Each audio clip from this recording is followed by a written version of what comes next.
आप देख रहे हैं न्यूज इनसाइडर 24/7। आइए नजर डालते हैं देश और दुनिया की 20 बड़ी खबरों पर। ईरान के वजीर खारजा सैयद अब्बास अरागची की जानिब से फ्रांस के सदर इमैनुअल मैक्रोन पर तनकीद करते हुए कहा गया कि उन्होंने ईरान पर अमेरिका और इसराइल के हमलों की मजम्मत नहीं की। उन्होंने कहा कि मैक्रोन ने तेहरान में फ्यूल स्टोरेज पर हमले और गैस सहूलियतों पर जारी हद पर खामोशी इख्तियार कर ली, लेकिन ईरान के जवाबी हमलों पर फिक्र का इजहार किया, जो कि अफसोसनाक है।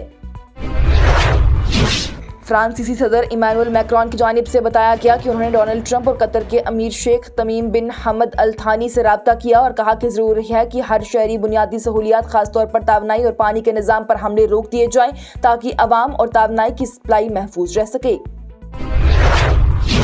इसराइल की फौज इसराइल डिफेंस फोर्सेस की जानिब से दावा किया गया कि उसने ईरान के सनंदाज एयरपोर्ट पर एक MI-17 हेलीकॉप्टर तबाह कर दिया, जो कि IRGC की फौजी सलाहियत को कमजोर करने की कोशिश का हिस्सा है। उनके मुताबिक ये कार्रवाई बरवक्त मालूमात की बुनियाद पर की गई। कैलिफोर्निया के गवर्नर गवीन न्यूसम की जानिब से कहा गया कि मुल्क भर में गैस की कीमतें तेजी से बढ़ रही हैं। अमेरिकी फौजियों की हलाकत और जख्मी होने की खबरें आ रही हैं और पुराने इत्तेहादी मुल्क भी हमारा साथ छोड़ रही हैं। उन्होंने तनकीद करते हुए कहा कि इस सब के दरमियान अमेरिका के सदर सूरत हाल को समझने में नाकाम हैं और यही नजर आ रही हैं।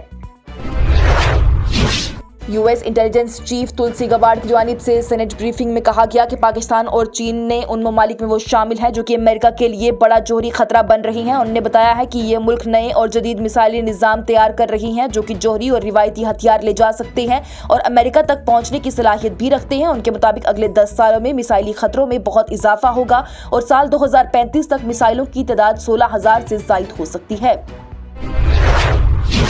ईरान के सुप्रीम रहनुमा मुश्तबा खामेनी ने अमेरिका और इसराइल को सख्त तनबीह देते हुए कहा कि ईरान के कौमी हिफाजती सरबराह अली लारिजानी के कत्ल का बदला लिया जाएगा और हद कतरा खून की कीमत अदा करनी होगी। उन्होंने कहा कि जो लोग इन शहीदों के कातिल हैं वो जल्द ही अपने अंजाम तक पहुंचेंगे और ऐसे हमले इस्लामी निज़ाम को कमज़ोर नहीं बल्कि मज़ीद मजबूत करते हैं। ईरान ने तस्दीक कर दी कि अली लारिजानी तेहरान के इलाके पर्दिस में भी अमेरिका और इसराइली हमलों में हलाक हुए, जहां उनके साथ उनके बेटे और कई साथी भी जान से चले गए। 67 साला लारिजानी ईरान की सियासत की अहम शख्सियत थे और पहले सुप्रीम रहनुमा आयतुल्ला अली खामेनी के करीबी समझे जाते थे, जबकि इसराइल का यह कहना है कि यह हमला ईरान की क़ियादत को कमज़ोर करने के लिए किया गया।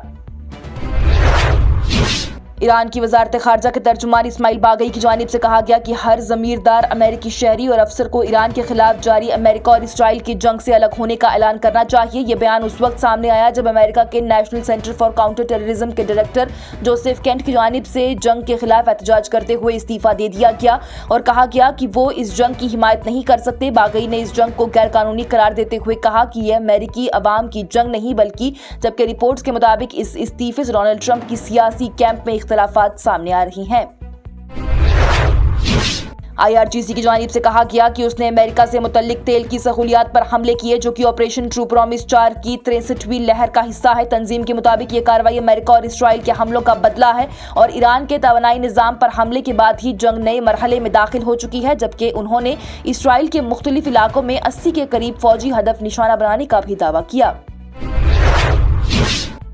अमेरिकी सदर डोनाल्ड ट्रंप ने कहा कि अमेरिका और कतर को इस हमले का पहले से कोई इल्म नहीं था और Israel South Pars gas field को निशाना नहीं बनाएगा जब तक कि ईरान कतर पर हमले नहीं करता। उन्होंने तनबीह दी है कि अगर कतर की गैस सहूलियात पर दोबारा हमला हुआ तो अमेरिका इंतहाई सख्त कार्रवाई करेगा, लेकिन साथ ही कहा कि वो बड़ी तबाही से बचना चाहते हैं क्योंकि इसके दूर रास असरात हो सकते हैं।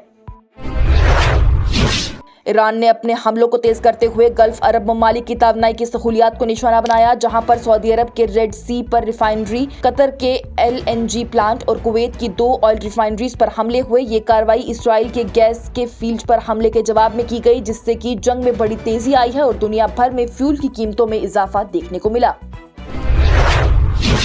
ईरान, अमेरिका और इसराइल के हवाले से चल रही सूरत हाल के बाद ब्रेंट क्रूड ऑयल की कीमत बढ़कर $114 पर बैरल तक पहुंच गई है, जबकि UAE और कतर के करीब 2 जहाजों पर भी हमले हुए। स्ट्रेट ऑफ हॉर्मुज जैसे अहम समुद्री रास्ते पर खतरा बढ़ गया, जहां से दुनिया का बड़ा हिस्सा तेल गुजरता है, जबकि सऊदी अरब का रेड सी रूट भी अब महफूज नहीं रहा।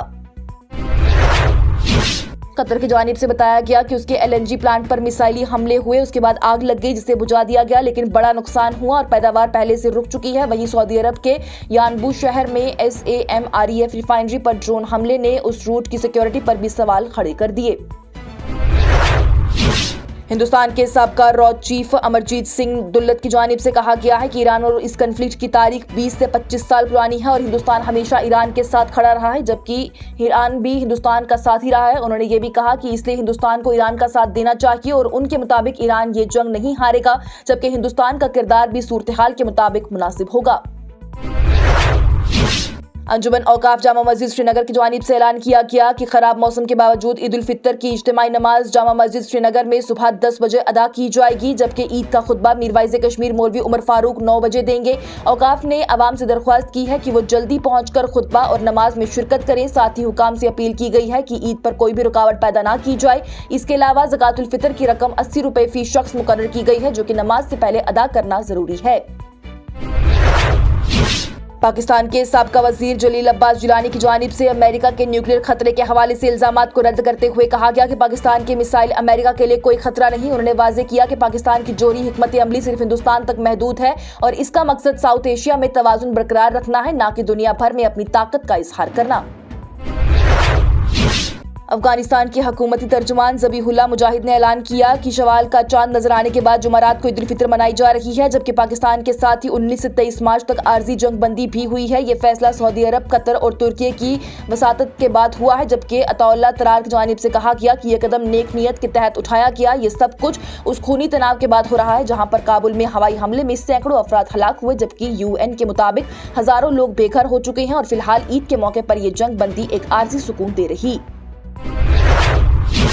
نوروز سے پہلے تہران میں لوگ جنگ کے سائے کے باوجود روزمرہ زندگی جاری رکھے ہوئے۔ شہری صدرہ نوری کے مطابق میزائل اور دھماکوں کی آوازوں کے درمیان بھی گرینڈ بازار میں لوگ خریداری کر رہے اور تہوار کی تیاریوں میں مصروف، جبکہ ماحول میں خوف یا بے چینی کے بجائے عام زندگی جیسا رویہ نظر آ رہا۔ رپورٹس کے مطابق اسرائیل نے ساؤتھ پارس گیس فیلڈ پر حملہ بنجمن نیتن یاہو اور ڈونلڈ ٹرمپ کی ہم آہنگی سے کیا، جس کا مقصد ایران کو اسٹریٹ آف ہارمز کے ذریعے تیل کی سپلائی متاثر کرنے سے روکنا تھا۔ اس کے بعد ایران نے بھی قطر کے گیس فیلڈ پر جوابی حملے کی، جس سے کہ تناؤ مزید بڑھ گیا۔ اور گلمرگ اور سون مرگ سمیت کشمیر کے بلند علاقوں میں تازہ برف باری ہوئی، جبکہ سری نگر اور دوسرے میدانی علاقوں میں تیز بارش سے درجہ حرارت میں کمی دیکھی گئی۔ محکمہ موسمیات کے مطابق 20 مارچ تک موسم غیر مستحکم رہنے کا امکان ہے، جبکہ 21 سے 24 مارچ کے درمیان اکثر موسم خشک رہ سکتا ہے، لیکن مختلف طریقوں پر ہلکی بارش یا برف باری، تیز ہواؤں اور گرج چمک کا سلسلہ جاری رہنے کی پیشن گوئی کی گئی ہے۔ اس کے ساتھ ہی ٹاپ 20 ہیڈ لائنز کا یہ مرحلہ ہوا اختتام پذیر۔ دیجیے اجازت، لیٹسٹ اپڈیٹس کے لیے دیکھتے رہیے نیوز انسائیڈر 24/7۔